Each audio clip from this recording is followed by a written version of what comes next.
लगता है कि भाई लोगों का सिस्टम अपडेट हो रहा है। और आला हजरत ने तो ये भी लिखा है कि जिसको लड़कियां पैदा हो रही हैं, बेटे की ख्वाहिश है तो अपनी बीवी हामला हो तो उंगली से उसके पेट पर मोहम्मद लिख दे, मोहम्मद लिख दे, इंशाअल्लाह अल्लाह बेटा पैदा अता फरमाए। ये तो लेटेस्ट न्यूज है।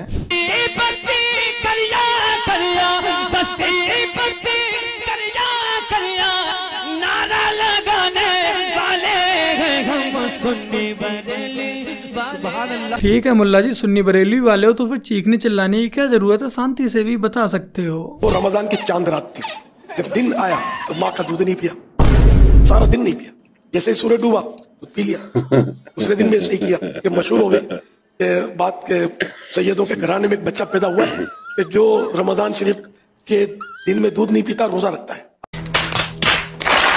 वैसे देखा जाए तो बात में लॉजिक तो है, बट ये पता करना पड़ेगा ये कौन सा लॉजिक है। बाद 2 साल तक मेरी औलाद नहीं हुई। फिर जब मैं सऊदी अरब चला गया तो 2 महीने बाद बीवी ने बताया कि वो हामिला है। इब्तिदा में तो मुझे बहुत खुशी हुई, फिर 11 माह के बाद बच्चा पैदा हुआ। मैं इसको कहता था कि ये तो बहुत ताखीर हो गई है विलादत में, तो मेरी बीवी नाराज होती थी कि आप मुझ पर इल्जाम लगा रहे हैं। मेरे पास कोई सबूत भी नहीं है, मुझे नहीं पता कि मेरी बीवी सच बोल रही है या झूठ बोल रही है। मैं बहुत परेशान हूं कि क्या करूं। आपको परेशान होने की बिल्कुल भी इजाजत नहीं है, ये बच्चा आपका है और शरीयत में इस तरह की इजाजत नहीं है कि आप अपनी बीवी पे शक करें कि 11 महीने बाद पैदा हो रहा है। 2 साल तक के भी हमल माँ के पेट में रह सकता है, 2 साल बाद भी बच्चा पैदा हो सकता है। तो आजकल डॉक्टरों ने कहा हुआ होता है फौरन जो है, बस इतना टाइम हमने दे दिया तो अभी ये लाजमी मार्केट में आना चाहिए, वरना ऐसे बहुत वाक़े आते हैं। बच्चा 1.5 साल बाद पैदा हुआ, 2 साल बाद पैदा हुआ। इमाम ज़हाक पैदा हुए तो कहते हैं कि वो इतना लंबा हमल था कि वो 2 साल में पैदा हुए, कहते हैं वो। तो ऐसे बहुत सारे वाक़यात हैं। अच्छा हुआ कि बच्चा 21 साल बाद नहीं हुआ, वरना सीधे निकाह करवाना पड़ जाता। हिंदू तो कोई धर्म ही नहीं है। कहाँ पे लिखा है? एक जगह कहीं बता दीजिए। गीता में, रामायण में, वेद में हम लोग पढ़े हम लोग जान रहे हैं।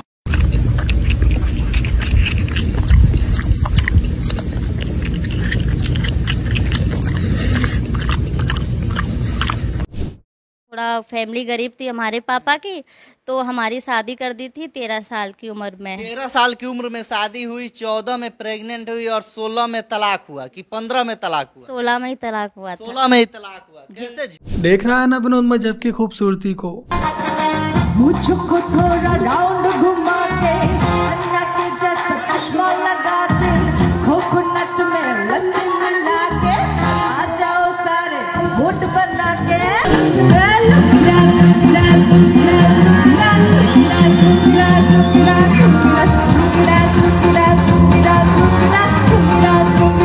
लगता है कि बेचारे चचा अपना मकसद भूल बैठे हैं। जो पत्थर लगा है मक्के में, वो पत्थर जो शिव जी के साथ सीधे स्वर्ग से पृथ्वी पर आया था। शिव पार्वती का एक ही जोड़ा आया ना संसार में, और सबसे पहला घर वहां बना, और उसी में वो पत्थर लगा हुआ है जो शिव जी के साथ सीधे स्वर्ग से पृथ्वी पर आया, वो उसमें लगा है। उसको चुनते भी हैं, उसके दर्शन भी करते हैं। जलवा है हमारा। चाचा जब आपको इतना ही सच पता है, फिर काहे इतना आतंक मचा रखा है काफिरों का, मोमिनों का, मूर्ति पूजकों का, फिर काहे घर वापसी नहीं कर लेते हो? मैं मुसलमान हूँ। मैं तो क्या नाम है तुम्हारा? मेरा नाम सकीना है। तो बोला मैं सकीना मुसलमान हूँ, मैं बिहार जी में चंदन लगा रही हूँ। बिहारी जी में चंदन लगा रही हूँ। क्यों लगा रही हो? या तो हिंदू धर्म कबल कर लो। मेरा मजबूरी है। मजबूरी कोई नहीं होती किसी की। क्या कहते हैं? मजबूरी तो भीख मांग। भीख भी मांग ली मैंने। बोला मैं मुसलमान हूँ। समस्या इनके चंदन लगाने से नहीं है, समस्या इस बात से कि ये जो चंदन लगा रही है उसकी शुद्धता की क्या गारंटी कि इन्होंने उसमें थूका नहीं होगा। जिस बर्तन में इन्होंने चंदन घोला है उस बर्तन में रात को मीट नहीं बनाया होगा। आज ही हमारे मंदिरों के प्रशासन की नाकामी को दिखाता है, जो पंडित धन्ना सेठ बनकर बैठे हुए हैं, जिन्हें इस सबसे कोई भी फर्क नहीं पड़ता है, कोई भी लेना देना नहीं है। अगर मंदिर प्रशासन चाहे तो एक भी जाति वहाँ प्रसाद ना बेच पाए, फूल ना बेच पाए, एक भी जाति वहाँ पर तिलक ना लगा पाए। फिलहाल आप लोग सतर्क रहें, अपनी सुरक्षा अपने ही हाथों में। यदि आप कहीं भी मथुरा वृंदावन या किसी भी अन्य धार्मिक स्थल पर जाते हैं, तब वहाँ आपको ये 90% जिहादी ही तिलक लगाते हुए नजर आएंगे। वहाँ पर बच्चियाँ, महिलाएं भी होंगी, तो कृपया करके उनसे बचें। खुद ही एक चंदन की डिब्बी खरीदें और अपने आप ही लगा लें। क्या सीन है।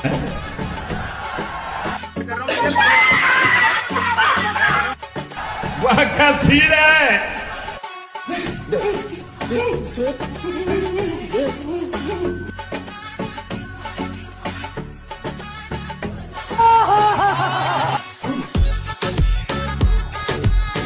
मूर्ति बननी चाहिए। शाबाश बेटा।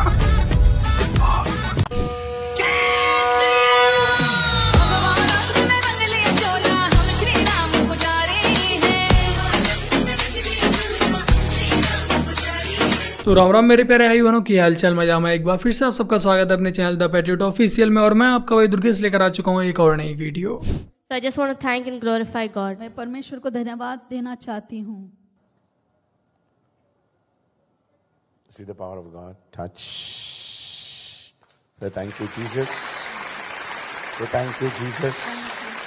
Say thank you, Jesus. इनका नाम जेमी रोड्रिगेज है और ये भारतीय टीम की एक बैटर हैं और इनको खारजिमखाना मुंबई में मेंबरशिप मिली हुई है जिसका प्रयोग इनके पिताजी ईसाई धार्मिक गतिविधियों के लिए करते रहे हैं। और अभी आपने जिस वीडियो को देखा ये इनके बचपन की वीडियो जिसमें ये एक ईसाई धार्मिक सभा के दौरान बेहोश होकर परमेश्वर की ताकत के बारे में बता रही है। इन धार्मिक आयोजनों की आड़ में कैसे कन्वर्जन हो रहा है इसके बारे में हर किसी को जानकारी है। कोई यीशु यीशु का गाना बजाकर एड्स व कैंसर ठीक कर दे रहा है तो कोई फूंक मार कर बवासीर बांध दे रहा है। और आज यही सड़ी गली मानसिकता वाले लोग इंडियन क्रिकेट टीम में खेल रहे हैं।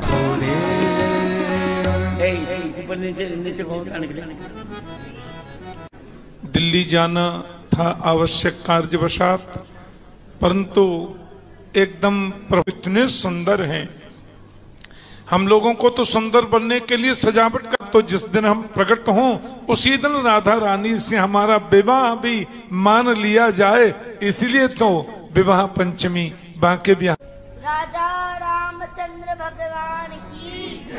आप पर नीचे जाओ, इनको करो नीचे, इनको मर्यादा है मेरी। चलो भाई। गुरुजी ने बहुत ही शानदार काम किया है। ऐसे सनातनी कैसे होते हैं ये बता दिया है। वैसे देखा जाए तो इस बच्चे की भी बहुत ही ज्यादा गलती नहीं है क्योंकि इस बच्चे के माँ बाप इसे एक प्रोडक्ट की तरह बेचने पर लगे हुए हैं।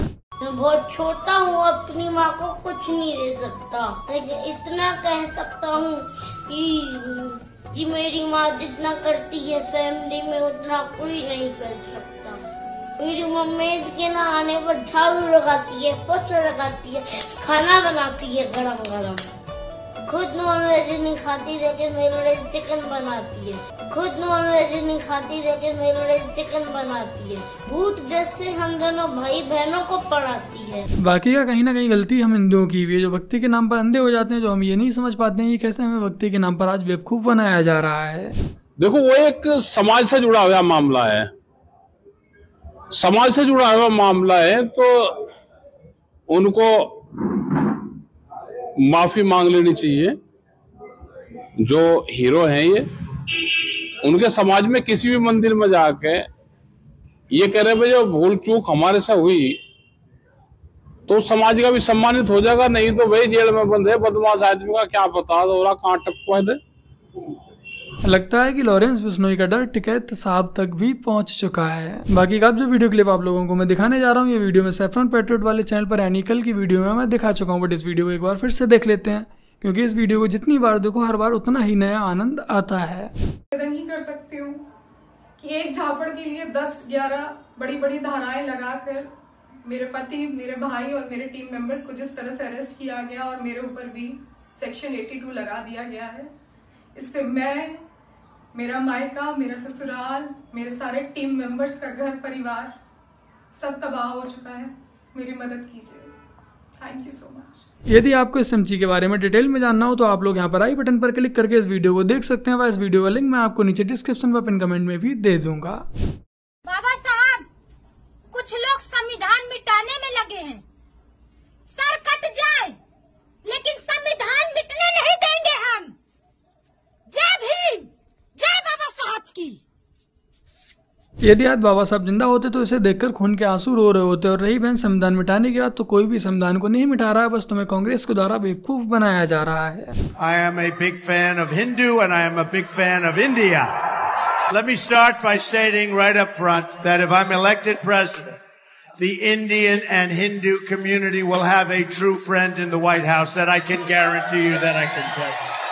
Generations of Indian and Hindu Americans have strengthened our country and strengthened it like few people could ever even believe. Your values of hard work, education, and enterprise have truly enriched our nation. But as we all know, we can't have prosperity without security. And that is why we appreciate the great friend India has been to the United States in the fight against radical Islamic terrorism. पिछले कई वर्षों में किसी भी अमेरिकी राष्ट्रपति पद के उम्मीदवार में ये कहने की हिम्मत नहीं हुई थी, और ये मोदी जी व भारत की बढ़ती हुई लोकप्रियता का रुतबा है। घर वाले मुझे फोर्स कर रहे थे वैष्णो देवी जाने के लिए, और मैंने उनसे कमिटमेंट मांगी थी कि मैं पैदल चल के नहीं जाऊंगा, चौपर में जाऊंगा।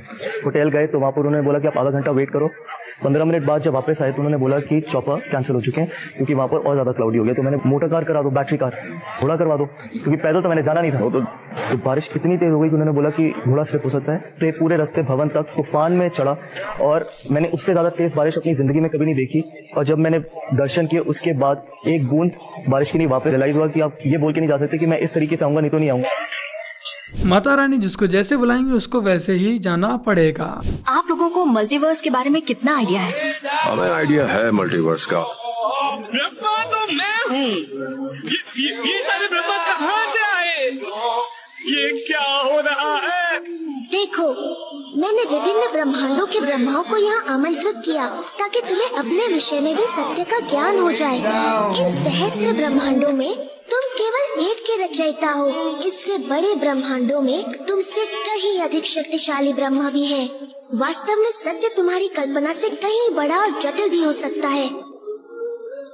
मार्वल वाले आज हमें हमारे ही ग्रंथों का पाठ पढ़ा रहे हैं, बट बॉलीवुड वाले दूसरों को ही कॉपी करने पर लगे हुए हैं, वो भी इस मानसिकता के साथ कि हिंदुओं को ज्यादा से ज्यादा अपमानित कैसे किया जा सकता है।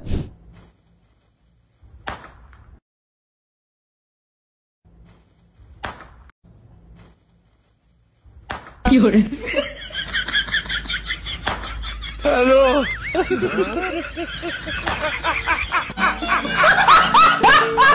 तो मेरे प्यारे भाई बहनों, आप सभी को दीपावली की बहुत सारी शुभकामनाएं। जमकर दिवाली मनाए, जमकर पटाखे फोड़े, और रही पोल्यूशन की बात तो उसे हम ईद पर मैनेज कर लेंगे। सर ये बात अलग है कि सब अपनी अपनी राजनीतिक विचारधारा अलग रखते हैं, लेकिन आप ये जो मैसेज डाल रहे हो ना कि बीजेपी की कार्यकाल में ना तो जवान सेफ है ना ये है। सर मेरी पोस्टिंग 2006 में J&K में थी, कुपवाड़ा में। वहां पे बॉर्डर पे एक रूल था, no first fire no more than 11 NM, यानी कि जब तक पाकिस्तान की तरफ से एक भी फायर नहीं आ जाता तुम कोई फायर नहीं करोगे। नो मोर देन 11 mm मतलब वो हमारे ऊपर RPG चलाएं, मोटरार चलाएं, कुछ भी चलाएं, हम 11 mm से ऊपर का राउंड नहीं चला सकते थे वहां पे। मेरे हाथ पे ओम गुदा हुआ है। इस ओम के गुदे होने की वजह से मुझे हाथ में रुमाल बांध के ड्यूटी करनी पड़ती थी वहां पे। अगर उनको ओम दिख गया ना तो छोटे छोटे बच्चे पत्थर मारना शुरू कर देते थे। और सर श्रीनगर के लाल चौक पे 26 जनवरी के दिन बहुत बड़ा तिरंगा बिछा के जिंदी गाय काटी थी, जिंदी, और जिंदी की खाल उतारी थी सबके सामने, पूरी सेना के सामने यूनिट खड़ी थी वहां पे पूरी। चक्कू लहरा के खूब बोलते थे, क्यों भाई हिंदुस्तानी कुत्तों, तुम्हारी माँ है ना ये, देखो क्या हाल करेंगे इसका हम। भाई कुछ नहीं उखाड़ सकते थे उनका। क्यों? क्योंकि सेंट्रल में गवर्नमेंट थी, नपुंसक गवर्नमेंट थी। हमारे सर पे चौकी बना ली थी उन्होंने, जो LAC है ना, LOC, उस पे बिल्कुल वहीं 50 मीटर के दायरे में। और रात में बड़े बड़े स्पीकर पे माइक पे बोलते थे पाकिस्तानी रेंजर्स, अरे अपनी बहनों के एक रात के लिए हमें दे दो। क्या हुआ, हिंदुस्तानी नपुंसको चलाओ गोली, कुछ नहीं कर सकते थे उनका। 2014 में जब गवर्नमेंट चेंज हुई तो सेना अध्यक्ष बिपिन रावत साहब जब उनसे मिले तो उन्होंने बताया कि बॉर्डर के हालात खराब है सर, छूट नहीं है जवानों को कुछ भी। तो PM मोदी ने कहा था कि छूट मेरी तरफ से पूरी है, मैं नहीं जाऊंगा वहां लड़ने, तुम जाओगे। आज की डेट में आप मुझे एक भी चौकी बता दो अगर वहां ढूंढने से मिल जाए। दूरबीन लगा के देखनी पड़ती है पहाड़ों में, वो भी बंकरों में अंदर, सारी लगा दी उन्होंने तोप उड़ा के। शांति काल में आप 155 mm की बोफोर्स टाइप की तोप नहीं चला सकते, यूएनओ का रूल है। लेकिन 2014 में ये बोफोर्स भी चली J&K में पाकिस्तान की तरफ चौकी उड़ाने के लिए। तो सर ये मत कहिए कि बीजेपी के कार्यकाल में जवान मर रहे हैं, ये हो रहा है। सर सेना के जो हाथ खुले हैं ना वो बीजेपी के कार्यकाल में ही खुले हैं। मैं इसका जीता जागता प्रत्यक्ष आपके सामने बैठा। तो बस मेरे प्यारे भाई बहनों, आज की अपनी इस वीडियो में इतना ही। वीडियो को लाइक शेयर कमेंट और अपने इस चैनल को सब्सक्राइब आज से कर लीजिएगा। चलिए अब मिलते हैं दीपावली के बाद एक और नई वीडियो के साथ। तब तक के लिए जय हिंद, वंदे मातरम, जय श्री राम। यदि कोई पशु किसी की हत्या करे तो उसका पाप उसे नहीं लगेगा, और यदि कोई मनुष्य किसी की अकारण हत्या करे तो पाप लगेगा। बिल्कुल ठीक, परंतु ये अंतर क्यों? इसलिए कि पृथ्वीलोक पर समस्त प्राणियों में केवल मनुष्य एक ऐसा प्राणी है जो विवेकशील है, वो अच्छे बुरे की पहचान रखता है। दूसरा कोई भी प्राणी ऐसा नहीं कर सकता। इसीलिए यदि सांप किसी मनुष्य को अकारण भी डस ले और वो मर जाए तो सांप को उसकी हत्या का पाप नहीं लगेगा।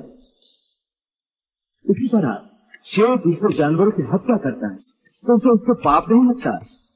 या बकरी का उदाहरण लो, बकरी किसी की हत्या नहीं करती, घास फूस खाती है, इस कारण वो पुण्य की भागी नहीं बनती। पाप पुण्य का लेखा जोखा अर्थात प्रारब्ध केवल मनुष्य का बनता है। इसीलिए जब मनुष्य अपने पाप और पुण्य भोग लेता है तो उसे फिर मनुष्य की योनि को भेज दिया जाता है।